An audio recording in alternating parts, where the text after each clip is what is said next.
നമ്മുടെ ബൈക്കുകളിൽ ഉപയോഗിക്കുന്ന ignition സിസ്റ്റമായ CDI അഥവാ കപ്പാസിറ്റർ ഡിസ്ചാർജ് ഇഗ്നിഷൻ സിസ്റ്റത്തെക്കുറിച്ചാണ് ഇന്ന് നമ്മൾ നോക്കുന്നത്.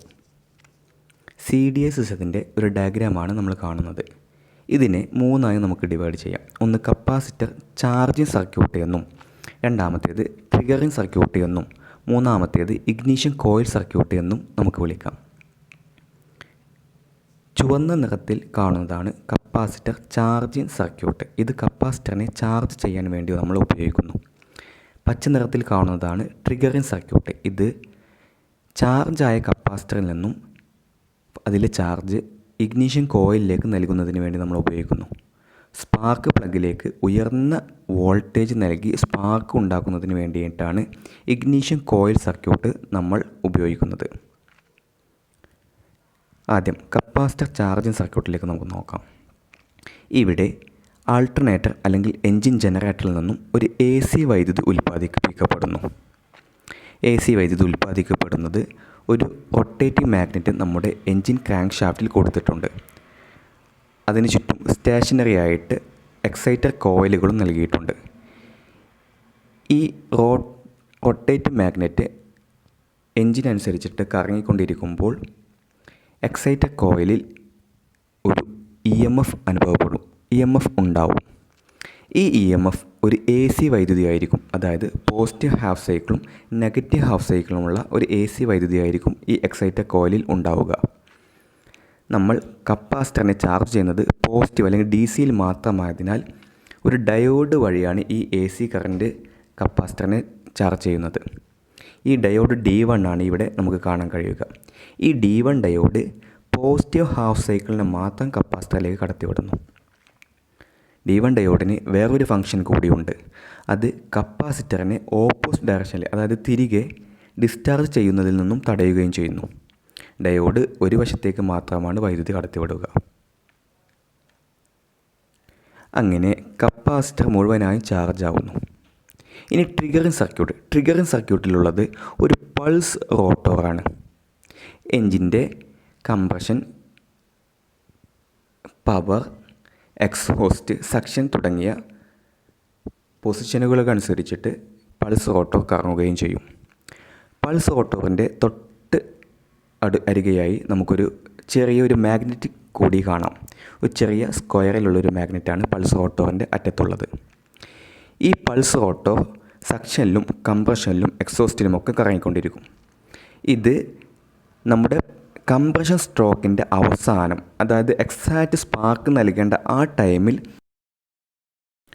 ആ സമയം ട്രിഗർ കോയിലിനോട് പൾസ് റോട്ടോർ നേരെ വരികയും ആ കാന്തിക വ്യതിയാനം മൂലം അതിൽ ട്രിഗർ കോയിലിൽ ഒരു EMF ഉണ്ടാവുകയും ചെയ്യുന്നു. ഈ EMF ഒരു ചെറിയ EMF ആയിരിക്കും. അത് ഒരു റെസിസ്റ്റർ വഴി SCR സിലിക്കൺ കൺട്രോൾഡ് റെക്ടിഫയർ എന്ന സ്വിച്ച് വഴി നമ്മുടെ ഈ സർക്യൂട്ടിലേക്ക് എത്തുന്നു. SCR സാധാരണ ഒരു ഓഫ് പൊസിഷനിലുള്ള ഒരു സ്വിച്ചാണ്. ഇതിലേക്ക് ഈ ട്രിഗർ കോയിൽ നിന്നും ഒരു വോൾട്ടേജ് വരുന്ന സമയം ഈ SCR എന്ന് പറയുന്ന സ്വിച്ച് അല്ലെങ്കിൽ ഗേറ്റ് ഓൺ ആവുകയും അപ്പോൾ ചാർജ് ആയി കഴിഞ്ഞ കപ്പാസിറ്റർ ഡിസ്ചാർജ് ആവുകയും ചെയ്യുന്നു. ഇതാണ് നമുക്ക് ഇപ്പോൾ ചിത്രത്തിൽ കാണുന്നത്. ട്രിഗർ സർക്യൂട്ടിൽ പൾസ് റോട്ടോർ ട്രിഗർ കോയിലിന് അരികെ വരുമ്പോൾ, എപ്പോഴാണ് അരികെ വരിക? നമ്മുടെ കംപ്രഷൻ സ്ട്രോക്കിൻ്റെ അവസാനം. അവിടെ ഒരു EMF ട്രിഗർ കോയിലിൽ ഉണ്ടാവുകയും അത് SCRലേക്ക് നൽകുകയും ചെയ്യുന്നു. SCR ഓപ്പൺ ആവുമ്പോൾ കപ്പാസിറ്റർ ഡിസ്ചാർജ് ചെയ്യുകയും ചെയ്യുന്നു. ഈ ഡിസ്ചാർജായ കപ്പാസിറ്റർ നേരെ ഈ വോൾട്ടേജ് നൽകുന്നത് ഇഗ്നിഷൻ കോയിലിൻ്റെ പ്രൈമറി കോയിലിലേക്കാണ്. ഇവിടെ കട്ടി കൂടിയ എണ്ണം കുറഞ്ഞ കോയിലാണുള്ളത്. ഒരു 200 to 300 ചുറ്റുകളാണ് ഇവിടെ ഉള്ളത്. ഇതൊരു സ്റ്റെപ്പ് അപ്പ് ട്രാൻസ്ഫോമറിൻ്റെ സർക്യൂട്ട് പോലെയാണ് ഇഗ്നിഷൻ കോയിൽ സർക്യൂട്ട് പ്രവർത്തിക്കുക. പ്രൈമറിയിൽ എണ്ണം കുറഞ്ഞ ചുറ്റുകളും സെക്കൻഡറിയിൽ ഏകദേശം 20,000-ഓളം ചുറ്റുകളുമാണ് ഉണ്ടാവുക. അപ്പോൾ സ്റ്റെപ്പ് അപ്പ് ട്രാൻസ്ഫോമറിലേതുപോലെ പ്രൈമറിയിലെ ചെറിയ വോൾട്ടേജ് സെക്കൻഡറിയിലേക്ക് എത്തുമ്പോൾ ഒരു ഉയർന്ന വോൾട്ടേജായി മാറുന്നു. ഏകദേശം 20,000-ഓളം വരുന്ന വോൾട്ട്സാണ് സെക്കൻഡറി കോയിൽ നമുക്ക് അനുഭവപ്പെടുക. ഇത് നേരെ സ്പാർക്ക് പ്ലഗിലേക്ക് നൽകുകയും ആ സമയം ഉയർന്ന സ്പാർക്ക് നമ്മുടെ സെൻട്രൽ ഇലക്ട്രോഡിനും ഗ്രൗണ്ട് ഇലക്ട്രോഡിനും തമ്മിൽ ഉണ്ടാവുകയും ചെയ്യുന്നു. അങ്ങനെ നമ്മുടെ പെട്രോൾ എയർ മിക്സ്ചർ നമ്മുടെ സിലിണ്ടറിൽ കത്തുന്നു. അപ്പോഴേക്കും നമ്മുടെ പൾസ് ഓട്ടോ അതിൻ്റെ സ്ഥാനം വ്യതിയാനം വരികയും കപ്പാസിറ്റർ തുടർന്ന് ചാർജ് ചെയ്യുകയും ചെയ്യുന്നു. നമുക്ക് സർക്യൂട്ട് ഒന്നുകൂടി നോക്കാം. നമ്മുടെ ആൾട്ടർനേറ്റർ ജനറേറ്റർ ആയ കാന്തവും എക്സൈറ്റർ കോയിലും നമുക്കിവിടെ കാണാൻ കഴിയും. അതിൽ നിന്നുള്ള കണക്ഷൻ ഡയോഡ് വഴി കപ്പാസിറ്ററിൻ്റെ പ്രൈമറി പ്ലേറ്റിലേക്ക് നൽകുന്നു. തുടർന്ന് സെക്കൻഡറി പ്ലേറ്റിൽ നിന്നും ഇഗ്നീഷൻ കോയിലിൻ്റെ പ്രൈമറി കോയിലിലേക്കാണ് കണക്ഷൻ നൽകിയിരിക്കുന്നത്. ഇഗ്നീഷൻ കോയിലിൻ്റെ പ്രൈമറി കോയിൽ തുടർന്ന് എർത്ത് കണക്ഷൻ നൽകുന്നു. ഇഗ്നീഷൻ കോയിലിൻ്റെ സെക്കൻഡറി കോയിൽ സ്പാർക്ക് പ്ലഗിൻ്റെ സെൻട്രൽ ഇലക്ട്രോഡിനും തുടർന്ന് ഗ്രൗണ്ട് ഇലക്ട്രോഡിൽ നിന്ന് എർത്ത് കണക്ഷൻ നൽകി ആ സർക്യൂട്ട് കംപ്ലീറ്റ് ആവുന്നു. കപ്പാസിറ്ററിൻ്റെ പ്രൈമറി പ്ലേറ്റിൽ നിന്നും ഗേറ്റിലേക്ക് അല്ലെങ്കിൽ SCRലേക്ക് കണക്ഷൻ നൽകുന്നു. SCRൻ്റെ ഔട്ട്പുട്ട് പ്രൈമറി കോയിലിലേക്ക് നൽകി ആ കണക്ഷൻ പൂർത്തീകരിക്കുന്നു. ഇനി ട്രിഗറിങ് യൂണിറ്റ് അതും റെസിസ്റ്റർ വഴി SCRലേക്ക് നമ്മൾ കണക്ഷൻ നൽകുന്നു. ഇനി വർക്കിംഗ് നോക്കാം. നമ്മുടെ ആൾട്ടർനേറ്റർ ജനറേറ്ററിൽ AC വൈദ്യുതിയാണ് ഉണ്ടാവുക. പോസിറ്റീവ് ഹാഫ് സൈക്കിളിൽ ഡയോഡ് വഴി കപ്പാസിറ്റർ ചാർജ് ചെയ്യുന്നു. അതാണ് ഇപ്പോൾ നിങ്ങൾ കണ്ടുകൊണ്ടിരിക്കുന്നത്.